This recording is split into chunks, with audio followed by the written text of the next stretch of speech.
I messed up my own song. I can't believe it, man. I'm sorry. I never played the backseat of a car before, man.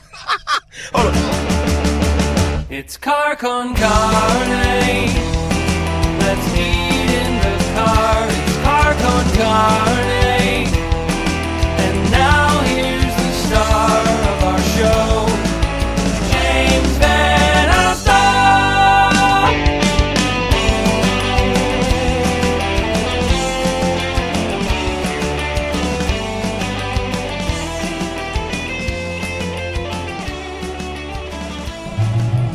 And here we are. This is insane. I have bluesman Toronzo Cannon sitting in the back seat of my Mazda 3, and you feel comfortable. We're outside. We're on like Devon Avenue by a Cuban grocery store, La Unica, and we're just sitting here in a parking lot. You feel good? Ready to play a couple songs?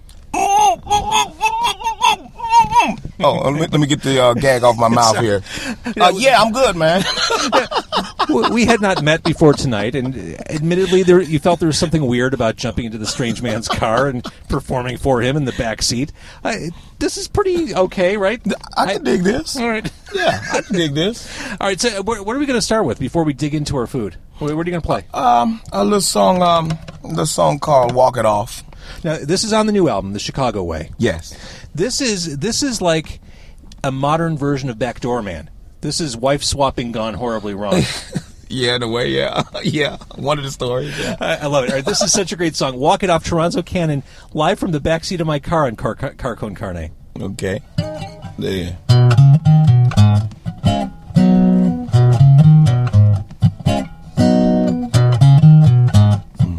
Oh, here we go. She didn't mean it. That's what she said. See, he was an old friend, and she lost her head. Now I know my woman is nice and kind, but now we don't know if the baby is his or mine. I gotta walk it off. Oh Lord, I gotta walk it off.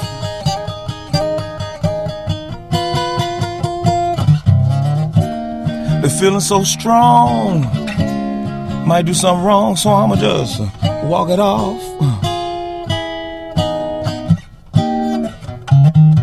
My wife in the club, my girlfriend on the way. I'm standing here nervous while I'm on stage. She came right in and sat right down, wearing the same dress I bought them both when I was out of town. Oh, Lord, I gotta walk it off. That might have happened. Woo! Gotta walk it off.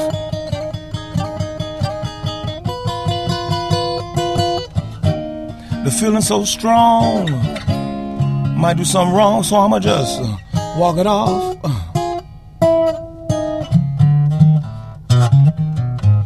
Ooh, ah. That's what she said. I took my foot. I messed up my own song. I can't believe it, man. I'm sorry. I never played the backseat of a car before, man. Hold on. Can I come back? Can I come? I'm gonna walk it off. Let me walk it off and come back. Hold on. Okay, here we go. She called me up to get her kicks. Her husband get home at 7. I'm gone by 6. I get to my house and open my door. There he is with my woman on my living room floor. Oh, Lord, I gotta walk it off. I should have saw the sock on the doorknob, you know, like in college. Oh, I walk it off.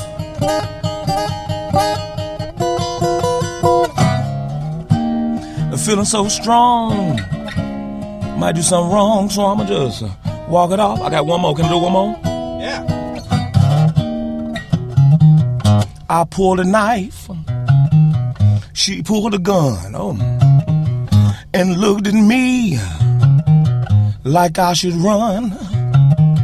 I pulled my hand grenade, shook it in her face, and pulled a pin, 'cause that's the Chicago way. Yeah. She better walk it off. I can't believe a woman to do that to me. Ooh, she better walk it off.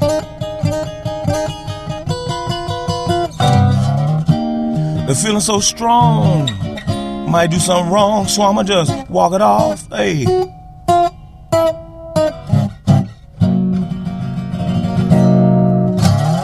Yeah. Yeah, walk it off. Taking your own advice on that one. Just keep going. Play through. Play through? Okay. Play through. So what's next? Little song called Pain Around Me about the west side of Chicago. Now this is what opens the new album. Yes. This is true tales from the streets of Chicago. It's a dark and scary place sometimes. Yeah, South Sides too. Yeah. That's why I keep looking around in the backseat of the car, because I ain't used to being back. We in Chicago, but it's cool though. We dig this though. I love this song. Yeah.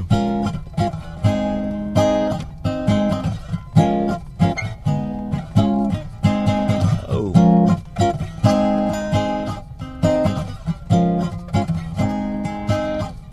6 kids on the corner, up to no damn good. That's 6 broken homes struggling in my neighborhood. You got liquor stores everywhere on my side of town. I don't want my kids to go outside, 'cause the thugs are hanging around. Don't get me wrong, I don't want to sing this song, no, about the pain around me. But this is what I see, what I see. You got the preacher man in the church giving folks false hope. You never see a politician around unless they want your vote. Women walking around with the skirts on so tight, looking in cars as they go by, saying you want some fun tonight. Don't get me wrong, don't wanna sing this song, no, about the pain around me, but this is what I see, yeah, what I see. The shooting and the killing, I'm living in a war zone. Police, they never come around, so I'm out here on my own. I'm just an honest man, trying to do right and feed my family. When I go to work, I gotta carry a piece, y'all, for extra security. Don't get me wrong, don't wanna sing this song, no, about the pain around me, Lord. But this is what I see. That's it. It's a great song. Then we have some street sounds going, you know. Yeah, keeping it real. Toronzo Cannon performing live. That's what kicks off the new album, The Chicago Way. And you got room for one more, right? Yeah. Are you getting hungry? Almost a little bit. The food's smelling up the car. It is. Yeah. That's the one thing. Whenever my kids come in the car, they know when I recorded the night before. The smell just stays there. Yeah. It's like a cast iron skillet. It retains all the previous meals that you cook. That's right. It's good. The juices is good for the next food that's going to be on it. There you go. All right, wait. Tell me what we're going to hear. I love the setup. This next song is, I guess, kind of like an autobiographical song called "Strength to Survive." I never really did it on acoustic before, so. On the album, this is my favorite song on the album. It's a song that builds and builds. On the album, this song works up a sweat. Okay. I love the momentum you gather on this tune. Thank you. I had my friend Pete Galanis do the acoustic part on it, but I never did acoustic on it myself, though. He was doing the acoustic part on it. Well, no better time to try it for the first time than in the backseat of my Mazda. Dig, right on.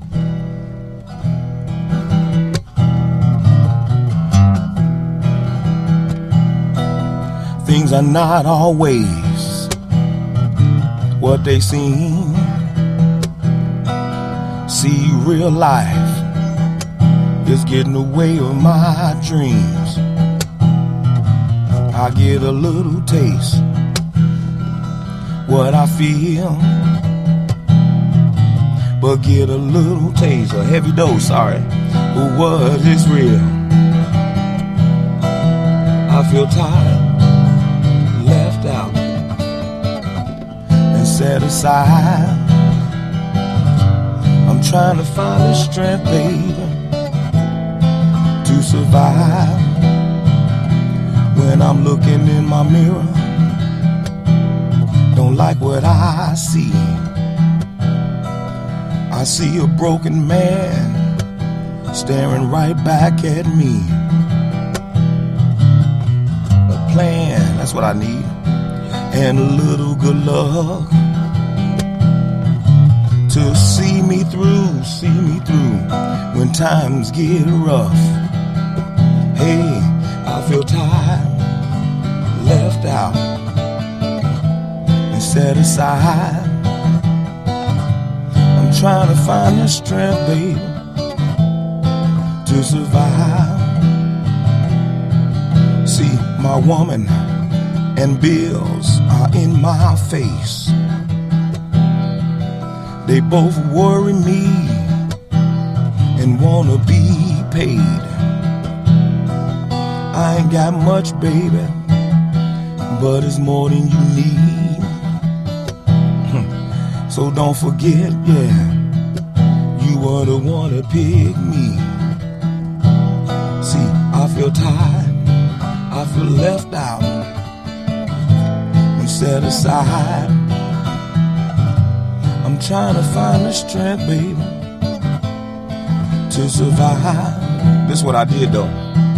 Stop feeling sorry for myself. See, it's up to me and only me and no one else. My soul is dead, but my spirit's alive. I finally found the strength, y'all, the strength to survive. See, I'm not tired, I'm not left out or set aside. I finally found the strength, baby, to survive.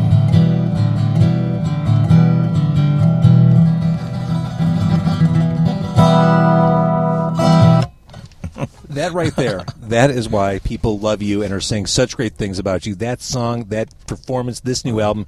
Toronzo, you're amazing. Oh, man, thanks a lot, brother. You're too kind, but I'll take that. Thank you. Dude, I love what you do. And the fact that you, for those who haven't heard Toronzo Cannon before, you're listening acoustic, but on album, I mean, you get as heavy as Zeppelin with your guitar. Oh, I mean, wow.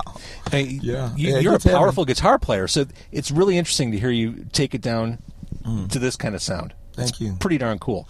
All right, I'm going to pause this. You should tuck the guitar away somewhere. Tuck away, okay. Let's eat some Cuban food. Okay, cool. There we go. All right, so we've got the food here. Maybe figure my voice or something. We made a fatal error tonight. We both ordered the Jarritos, which are the like the Mexican sodas that are just super sugary. Yeah, they're not twist off. They're in the bottle. So we will not be drinking anything tonight. So that was a nice thought. Yeah. What did you order? A taco with It's just meat? regular meat. Yeah. You got a napkin, man? I don't want to mess up your car. I mean, I'll do old school with the sleeve if you like, you know. Help yourself. You got a baby bib on you? Okay. I probably have one under the seat here somewhere from years past. Yes, man, that's okay. So, dude, tell me about playing Blues Fest. That seems to be a moment in time that really was transformative for your career this past year. Well, you know, sorry to be eating while I'm chewing. But it's part of the show. Oh, it's okay. Yeah. It was the quickest 45 minutes of my life. And it was very cool to play in front of, like, the hometown crowd, like, in the traditional sense or whatever. I mean, to have that many ears and eyes on you at one time is like, whoa, dig this. And it was a hockey game. It was a Blackhawks game that night. They were in the series, like the finals. And you can see such a sea of reds and greens and, like Hawks jerseys. So you're seeing a city come together in front of you. It was crazy. I mean, it looked like it looked like flowers blowing in the wind after you couldn't distinguish faces and stuff like that. And I'm like, wow. And I just focused on looking at my mom and everybody, and, my daughter in the front, like in a little section row, and I just kind of looked at them and sang, so it was cool. And so the new album, The Chicago Way, Chicago's a big part of who you are, what you do. I mean, we just heard it in the songs. I mean, we heard it in Pain Around Me. And you mentioned the Chicago Way in Walk It Off. How much is the city part of you? It's part of your identity, isn't it? Excuse me while I cough, because this is a little spicy? Spicy a little bit. All right. And just, I guess, to keep it simple, it's the only thing I know. I was born in Chicago. I didn't start traveling until late in life. And, and it's kind of like the only thing I know. And you go to other cities eventually and you start finding out like how other cities kind of admire Chicago and stuff like that. And it gives you like a certain pride of like, oh, yeah, I'm from there, And especially when the Jordan era, like when the Bulls were winning, the days of Al Capone was over. You know what I mean? It was like, you would go places and say, oh, Al Capone. They would say, oh, Michael Jordan. I was like, yeah. So, yeah, I mean, it's a certain pride of being from Chicago, and that's not to disrespect any other city or anything like that. It's just cool to come from a city that's got like a rich history of blues and just a rich history, period. And sometimes infamous history, but hey, people got to live somewhere, right? Well, let's talk about the blues. Mm-hmm. What was your relationship with the blues growing up? Like, do you remember when you first like locked into the blues as a kid? Was it a song? Again. Was it a song? Was it an artist? Did you see a show? Well, I started playing music late. I was like 21, 22 when I got my first acoustic guitar from my sister. And we grew up around the blues. Like, my grandparents raised me. So I was like, around the house you would hear Little Walters, Al Green, Sam Cooke, Jackie Wilson, stuff like that. So it was around the house, but when I grew up and wanted to play guitar, because I couldn't play basketball, I wanted to play reggae music at first, I was like listening to a lot of reggae. But every place I would go in the city would be a blues jam. So I'm like, okay. So I learned the blues songs. I'm like, yeah, I heard those songs. I'm like, my grandparents' records, Right. Because I was born in late 60s. So I grew up around listening to Shaka Khan and, from Shaka Khan to Devo to Psychedelic Furs to Earth, Wind and Fire to Blondie to, like a bunch of different stuff. Dude, we are going to be best friends after this, I'm telling you. I'm right there with you. Yeah. My brother used to bring in Devo albums and all that stuff and, like the 80s stuff, And I was sneaking listening to his albums when he would go to his summer job, That's awesome. And so my influence kind of came up like that. But as far as locking down on a blues song, I first started playing guitar. Things just started kind of coming back as I was learning to play guitar. And so it wasn't like a specific song that turned me around or anything like that. It was just kind of like, wow, okay, blues jams everywhere, so let me learn some blues. When did you feel like you locked it in? Like you performed on stage and it was that moment where you thought, this is it, I'm doing this for as long as I possibly can? I don't think I've got that feeling yet. Because... Come on. No. My thing is, my motto, because I've been doing this since I didn't start out as a teenager kind of like saying, I'm going to be this, I'm going to be that. Even though I've been to several countries, like in the past year, my motto for me is I'm as good as my last gig. I'm as good or as bad as my last gig. Mm-hmm. Just because I turned people on at the Blues Fest in Chicago, the people down the street that next night haven't seen me, you know what I mean, or whatever the case is, So I reset myself, and I want to do good every show. So I'm as good or as bad as my last gig, and I try not to beat myself up too much. If I feel bad. If I can't remember what I did, I feel I had a good gig. That makes sense. And you're a Chicago bluesman. You play the Chicago blues. Yeah. For the uninitiated, explain what Chicago blues is. Is it an emotion? Is it a feeling? Is it a style of guitar playing? Chicago blues, I think, is more because a lot of the cats, even though the cats down south, Memphis and Arkansas, they say, yeah, y'all call it Chicago blues, but they all came from down here. I was like, yeah, okay, you're right. But when it got to Chicago, it got a little bit more dirtier in the sound, a la Elmore James, because of electricity of it. Hound Dog Taylor, J.B. Huddle. You know, it just got a little bit more grittier and dirty. And then when the 60s came around, when Buddy Guy started taking from what he got from Muddy Waters and freaking it out a little bit, you know, loud sounds and, you know, distorted amps and all that stuff, feedback. Then that's when that went down. And, of course, you got cats like Jimi Hendrix had heard that, and all of the guys from London and England and stuff, you know, Jimmy Page and all them cats, you know. So, but Chicago, for me, is like just a rawer city sound, just raw, dirty. You listen to Hound Dog Taylor stuff, sometimes you don't really know what key in, but it works. Right. For the, you know, he's not trying to croon. He's not, or Jimmy Reed. You know, Jimmy Reed could croon. He can croon. He probably didn't have the best voice in the world, but you felt what he was saying. And the delivery of the song is more important than anything. If you can deliver a song, no matter how you sound, you know, that's you know, you delivered the song. Yeah, I may sound like this, but you feeling what I'm saying. It's like, oh yeah, I feel that. So I just think, because, you know, you got Texas blues and stuff like that, and New Orleans blues, which is horn-driven and stuff like that. Chicago, for me, is just like screaming guitar, dirty guitar, singing with your mouth wide open, you know, not trying to be cool, you know, sweating, you know, unloose your tie and sing. Get down on the knees, you know.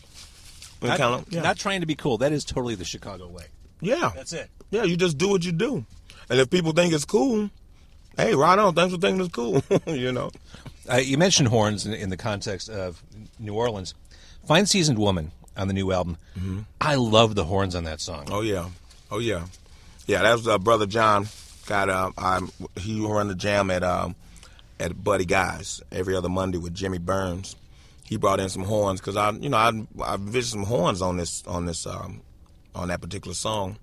You know, because it kind of smooths it out for the ladies. Yeah. It's Fine Seasoned Woman, you know. You know, and it kind of, you know, I wrote a song for the ladies, you know, for the ladies over 35. Yeah, you don't have time for the younger ladies. Yeah, you know, I leave that to the bass player. Bass player like young girls. I love that line. She thinks I'm like, or was it? She thinks I'm like a dog in heat. Yeah, she must think I'm a dog in heat. I love that. Yeah. You know, but it happens. You get the young girls try to, you know, wink the eye at you and be all nice. It's okay. I'm not one. Okay, thank you, little lady, but keep it moving.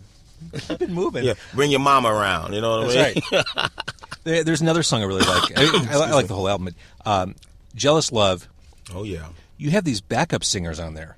Yeah, actually, that was me. That was just me and another person. Get out. Yeah, it was me and a young lady named Honeydew.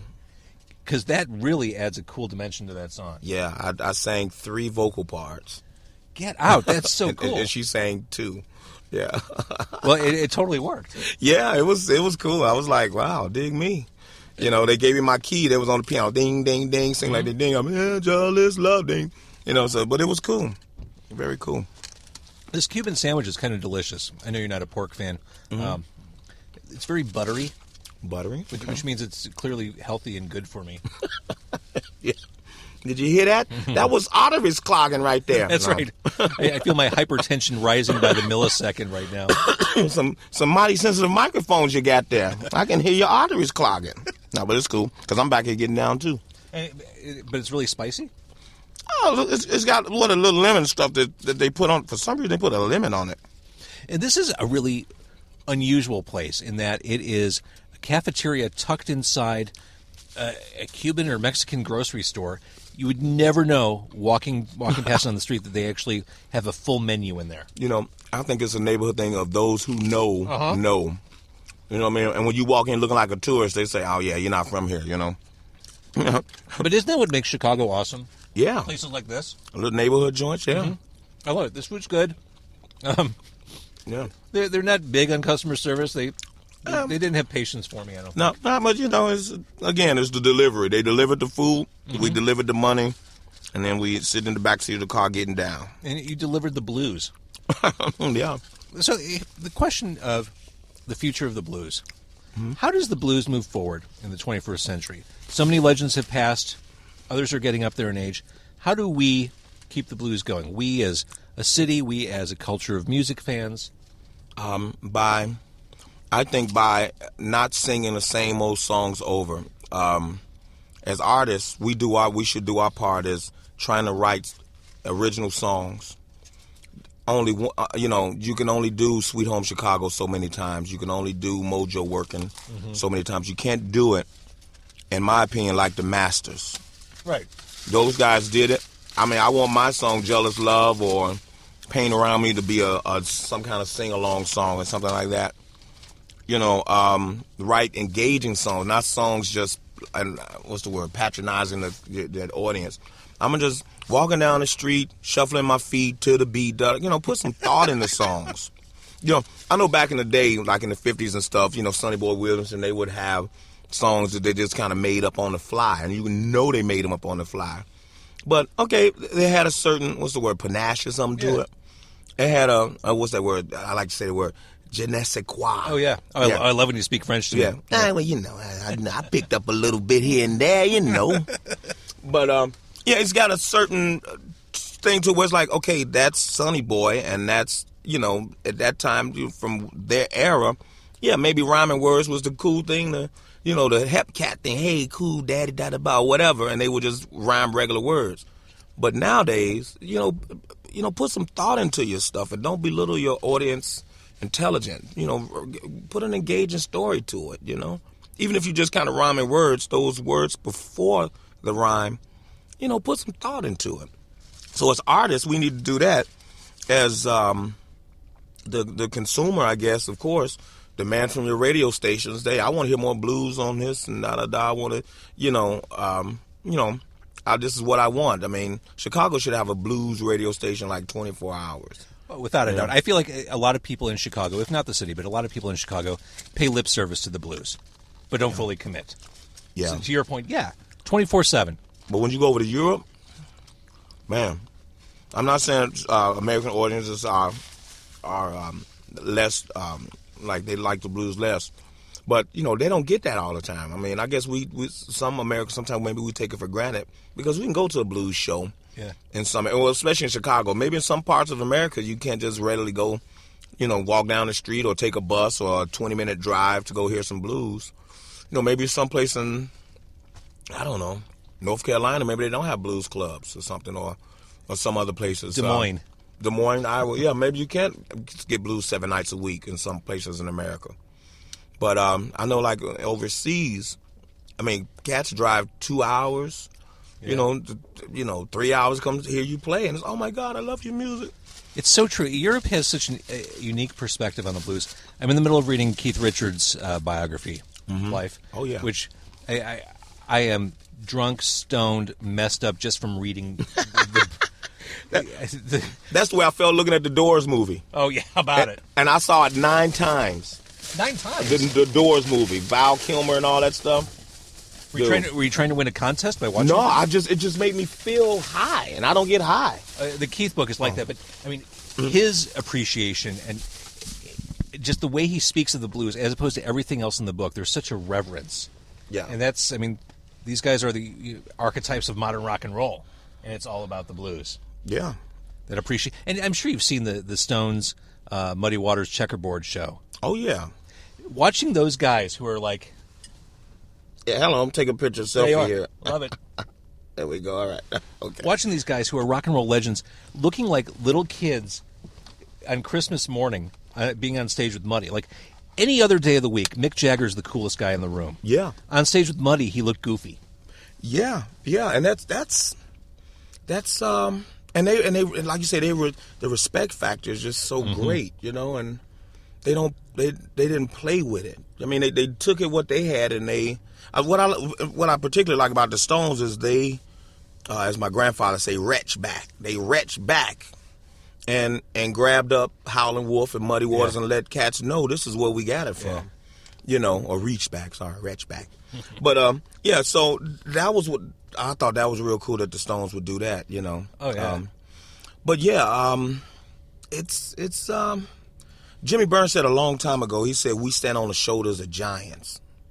And I figured if I'm standing on the shoulders of all these Chicago blues artists before me, hopefully I can kind of not put Chicago blues on the map, but be part of keeping it in some kind of forefront. Like reinforce it. Yeah, like we still here, you know. Even though it might not be the traditional Chicago blues, which goes to your question before about how do we keep it going. You know, times change a little bit with the music. Muddy Waters didn't sound like Son House because he loved Son House. Buddy Guy didn't sound like Muddy Waters. You know what I mean? You know, and so on and so on. You know what I mean? Jimi Hendrix didn't sound, Jimmy didn't sound like Buddy. You know, I mean, just so on and so on or whatever. I mean, you know, we're maybe sticking to Chicago or whatever. But you know, it's just time's got to move on a little bit. And I still do my gut bucket blues and kind of lump and do your thing and kiss the traditional and things like that. But, you know, my influence is coming from the 70s and 80s. Yeah. You know, and and my stories, you know, the cat told me people go away, people sing songs, they don't sing your guitar solo. And I was like, okay, I got it. And I took it as a challenge, and that's why I write songs the way I do now. All right, well, let's talk about going into this new album. Certainly not your first album. This is number 4 for you? 4, yeah. What was what did you do different walking into the Chicago way? Well, you know, my last CD was 2 was from Delmark, and I did some different things there at Delmark. It wasn't your traditional Delmark sound there. And I kind of wanted the same idea coming in Alligator where, you know, I didn't want to just do, you know, if I wanted some horns, I wanted a female singer behind me, you know. You know, it was kind of like, well, they want to hear your voice and everything. And I'm like, well, I want my voice to be, you know, I need a lady's voice to, I feel people just get tired of hearing my voice throughout every song. Now I mix it up a little bit. You know what I mean? So you allowed yourself to take some chances. Yeah. Stretch out a little bit. Yeah. So it won't be just my voice drawn in every song. You know, if like when you first hear that female singer, it's like, oh, yeah, wow, that's different. You know, and then you hear a harmony. Oh, well, you know what I mean? So, you know, something like that. I just don't, you know, even though it's still my CD, you know, I just had a background singer for a couple of songs, you know. But I don't think that's an Alligator thing that they do with a guy first starting out, you know. Maybe not. Yeah. Oh, wait, hang on. Uh-oh. Hi. May I ask you a favor? Yeah. I'm doing my groceries, and I'm showing in $2.07. I'm sorry, dude. I don't have anything. Yeah. Sorry, buddy. Yeah. Sorry. Okay. Which is weird to say as I'm sitting over all this electronic equipment. That's where your $2 went right there. See, I thought he worked here, and I thought he was going to ask us to move or something. Yeah. That was weird. Well, it's live. This is live. Yeah. This is We are in a parking lot in Rogers Park. All right. So looking ahead, Toronzo, the album The Chicago Way, it's awesome. Thanks. You're fantastic. What else do you have going on as we look ahead to 2016? You know, just doing the festival circuit and doing the gigs and just trying to promote myself in a way where, you know, because I'm still a bus driver for the city. I drive for Chicago. I've been driving CTA for close to 23 years now. Wow. So, you know. So you're a busy dude. Yeah. Day and night. Yeah. Drive a bus during the day, play the blues at night on the weekends, you know. So, yeah, I'm just trying to, you know, hopefully I got 3 years to go before I retire. And just keep consistent. Before you retire. What, from the bus driving job? Well, I know, but let me look at you. How can you? What? You're young. Hey, man, 23 years on the bus is like, you know. I get it, but I hear the word retirement. I look at you, and I think those two words those two things don't meet. Well, I probably won't have the age, but I have the years. I'll be 48 in a couple of years, a couple of weeks. February 14th. You're a young man. I say that as a 46-year-old. Well, thank you, man. Wow, brother. Okay.